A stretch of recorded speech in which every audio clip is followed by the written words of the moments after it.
Alright everybody, welcome back to another video. We are back here after Christmas. For Christmas we went over to Freddie LSX's shop and we did the toy drive that he had. We had a lot of fun, did some racing in the drift car and drifted around a little bit. So if you haven't checked out that video, make sure you go to his channel and watch it. It was a good time. But we're back in here in the shop. Now it's time to get back to work. We're going to start the day off with doing the fuel system for Slim Jim. We're going to run it a little bit different than the conventional way. Usually most guys will run like a crossover line in between the fuel rails, have one return and then one feed going into the fuel rails. How I've learned that it's worked best and you have the best fuel supply is if you have two feeds and then two returns. So we're going to have both the returns coming out of the front of the fuel rails straight to the regulator, and then one feed coming out the fuel tank into a Y to feed into both of the back of the fuel rails. We ran the Pro Mod like this, we ran the Martha like this, and it works for, you know, 1,000 horsepower all the way up to 3,000 horsepower. So that's a good thing about having your own cars. You can learn stuff like that. We've been doing it for a couple years now, but just to let you guys know how it works. So from the regulator you'll have one more that goes back to the fuel cell for the return. So yeah, just a couple of little lines, couple fittings, and then the fuel system will be all wrapped up, but we're gonna get into it now.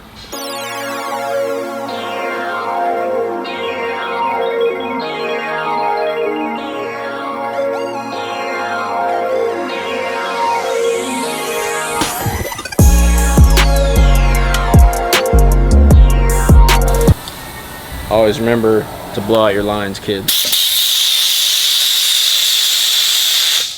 And for those that are gonna complain about not using soft jaws, I had a set but somebody broke them, which this isn't really leaving any marks, so it's fine, just relax.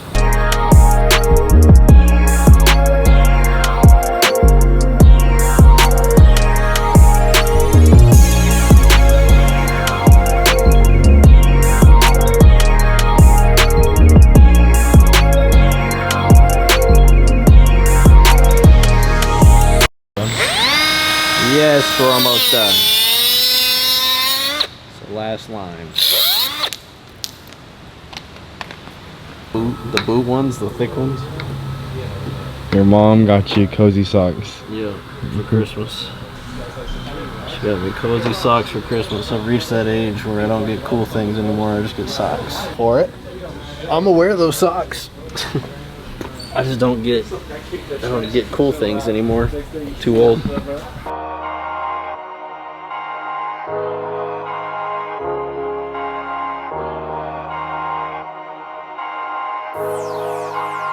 Got a special package today.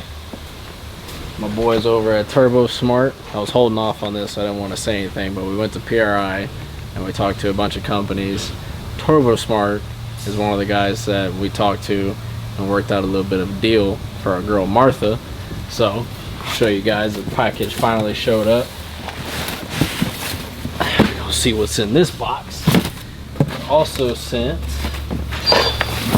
another Raceport blow-off valves. We use these on everything. We've always used these on Martha. We've got them on the S650. So we use these on the S650 as well. I mean, like I said, TurboSmart is some of the best stuff that you could possibly buy. So got a big old blow-off valve in there, which they did tell us that we're probably going to need a bigger one since we're going up on sizing on what you're about to see. What else we get? They sent us some other stuff too.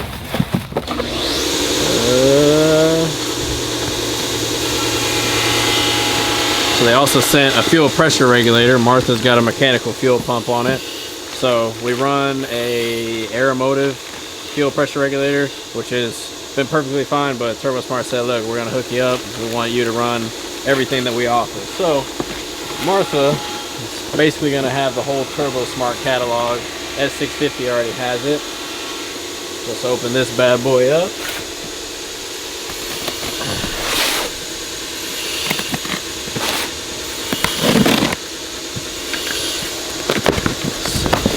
A box and a box.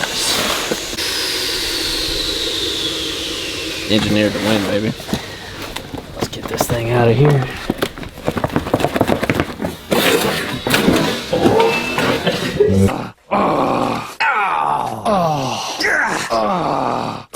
This nigga. Alright, cut that off. Flanges. Got some flanges, some gaskets. This is the money shot right here. Wow. Hey, God in heaven. It's so beautiful. It's so beautiful. No words. No words. They should have sent a poet. So, what we've got here is some Turbo Smart 82 80mm turbos. What we have on Martha right now is some 72 75s. So, I know one person in the last video has asked what's been going on with Martha. Martha's been sitting over in the other shop just because we haven't had time to get to her just yet, but whenever we went to PRI, we talked to a couple guys, like I said, and we had this in the works. So, didn't want to start getting Martha out and getting her ready to go because we're going to have some fab work to do for these big old boys.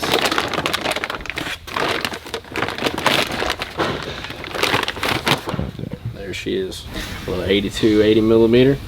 A lot more turbo. Our goal before was like 204 205 mile an hour in the quarter mile. With these, probably gonna have to shoot for like 220. So Martha's gonna go a lot faster. We didn't even get to see the potential of what the other turbos were and the other setup was. We didn't even really, we only ran it 2-3 times on that setup. But when an opportunity like this comes, you got to take it, and it's only gonna get faster from here. So, you know, put these to the side. Once Peter gets some time, we're gonna bring Martha over here, and he'll start refabbing up what he's got to make these all fit, and we'll start going fast.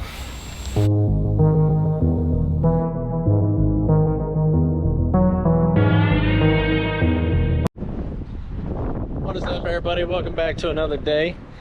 We are back here on a Saturday, and we're gonna check in on our girl Martha. The wind is probably terrible. I don't know if you guys can hear me, but let's get in here to the other shop. We got some plans for it today. Whew. There she is, everybody. So Martha has been sitting in this shop since we got back from Florida. Couple different reasons for that. Basically, these motors with the aluminum rods, they have a lifeline on them, and the spare motor is still at Jenkins getting fixed from the testing mishap that we had with the rocker arm. So this is still over there getting fixed for that. We will have it by Texas 2K, but we haven't really needed to run the car since Florida. So just to keep everything fresh, we've kept the car over here.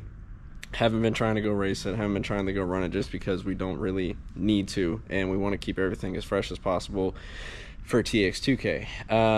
One of the things that we learned in Florida was that we were pretty much on the edge of the rear gear that we have. We were running out of gear in Florida. So if we would have gone a 6-second pass, or like a mid 690, like a 695 or a higher 690, we probably would have been on the rev limiter crossing the stripe, which, that's okay. The car can rev out to 10,000 RPM, and we were probably, I want to say we were at like 90, it might have been like 9,800. So we might have not made it all the way into the sixes with the rear gear that we have. But you can buy a strange center section fully loaded from them. This car does have a G-Force 9-inch for the independent rear suspension that uses a regular 9-inch center section.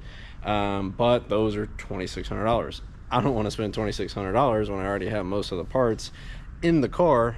So you can buy just the ring and pinion gear set that you need. That's like $600 or $700. You just have to take everything apart, put that in there, set it all up with the right clearances, and put it back in the car. So that's what we're gonna do. But at first, I need to figure out what rear gear this car has. This gear has been in the car for like 2 years. I don't remember. I want to say it's a 390, but I put some of the information like tire size, RPM, mile an hour, all that stuff into a gear ratio calculator last night, and it was saying that I had a 411 rear gear, which I don't think I would have put that in the car. That seems way too aggressive, but we're just going to double check before I spend the money and order a new rear gear, or find out what rear gear I need to go to. I need to figure out what's in the car already. So there's a couple different ways you could do that on this. You could take it all apart, look at the numbers on the pinion and ring gear, and I believe there's an equation. You can add those numbers up, divide them, whatever you got to do, and it'll tell you exactly what you have. That's a lot of work right now, and we don't want the car to be apart on the lift in the shop, taking up a lift space. That takes away from money for the shop being made because the lift is taken.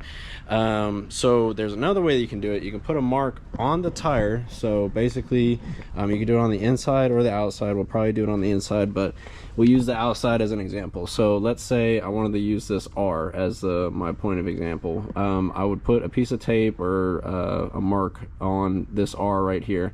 I would go in and put a mark on the drive shaft as well.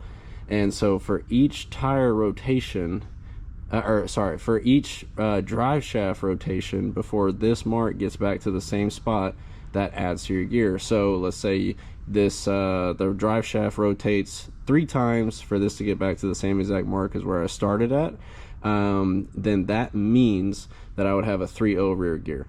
And you know, if it goes 3.5, then you have a 350 rear gear.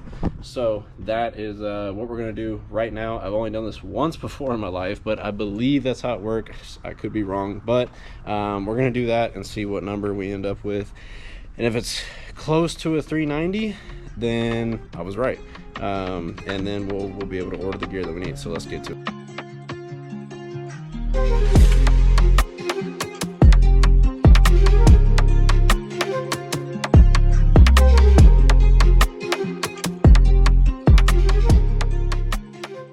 So, what we're gonna do is watch that drive shaft, watch that tire, start spinning it. This doesn't want to stick.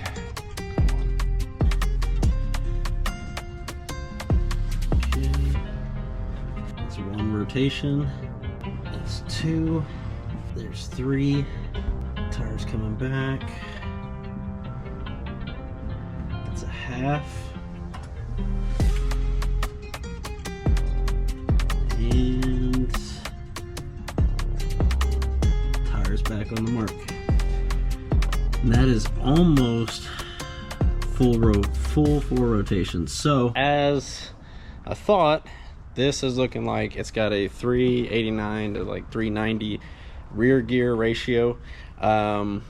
Usually guys, like on a factory diff, they'll do a 393 gear, but I do not believe in this intersection that I have, I don't believe they sell a 393 rear gear. I believe they only sell a 389. So that would make a lot of sense. That's exactly what I thought was in the car.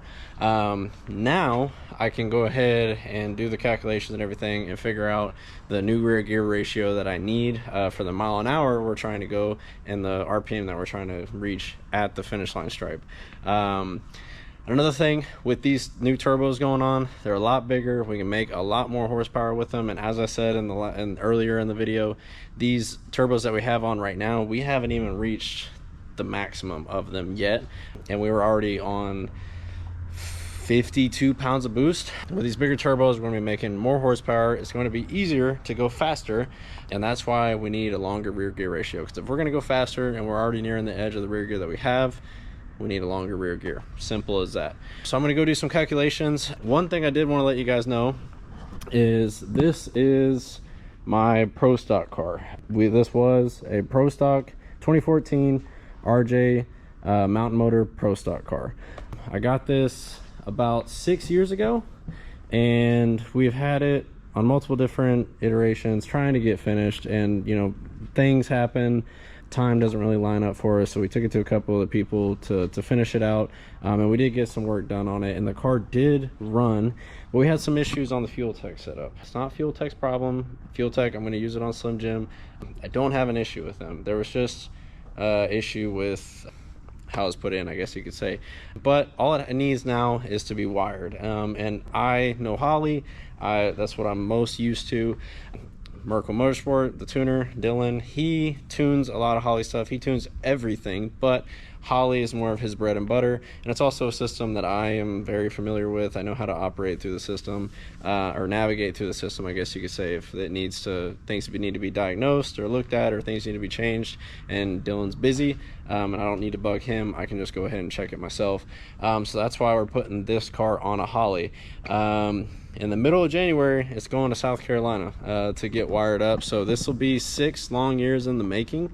Once this is finished, then we can finally go start racing. And this car is on a 28 10.5 now. So we took the big tires off and the big wheels and tires, which I believe are over here. Yep. So yeah, this is what the car came with. This is what they ran in Mountain Motor Pro Stock. Big old slick tires. We took those off, took the mountain motor wasn't in it whenever we got it, of course. So we put a big block Chevy with twin Pro Mod 88s in the car, and we put it on small tires for small tire no prep racing. So I'm very excited. This car should be a killer in the small tire no prep scene. There is a lot of fast guys out there, and I'm not saying I'm going to be the fastest, but boy, I got a car that's going to compete though, that's for sure. So in the middle of January, that car is going to get wired up in South Carolina. I should have it back sometime in February, and then we can start getting to racing, and I'm really excited about that car. So we got Slim Jim, the Pro Stock car, camera cut off, but we got 3 cars that are gonna be ready to go to race whenever we want. We got the customer cars, we got 3 of mine, and we got another car that I have next door that I haven't shown yet. That one's gonna be a long build process. That's actually for it. That'll, you know, some of you will know what it is after that. And we also have this 2010 Camaro that I need to get started on and finish this up. This one's got a 427 LSX with twin 7275s, kind of the same turbo setup Martha's got right now. This one's a Texas Speed 427, and you know, whenever we got this motor built a couple years ago, we told them we wanted to run 50 pounds of boost, so that's what it's built for. So we have a lot of killers here. I've been trying to manage the customer stuff and the personal stuff, and like I said, some customers, they don't want their cars filmed and on YouTube and stuff like that, which is totally fine, but we need to make content for you guys too, and I have plenty of cars to make the content with. It's just time. So like I said, 2025 is going to be an amazing year. We got a lot coming, but yeah, for that, we're gonna end off this video. We're gonna order a rear gear, we're gonna order a bunch of more parts for Slim Jim, and we're gonna get stuff cracking. And like I said, 2025 is gonna be an amazing year. We're gonna do a lot of racing. It's gonna be a good time. So stay tuned, like, subscribe. Thank you guys for checking out another video, and we'll see you on the next one.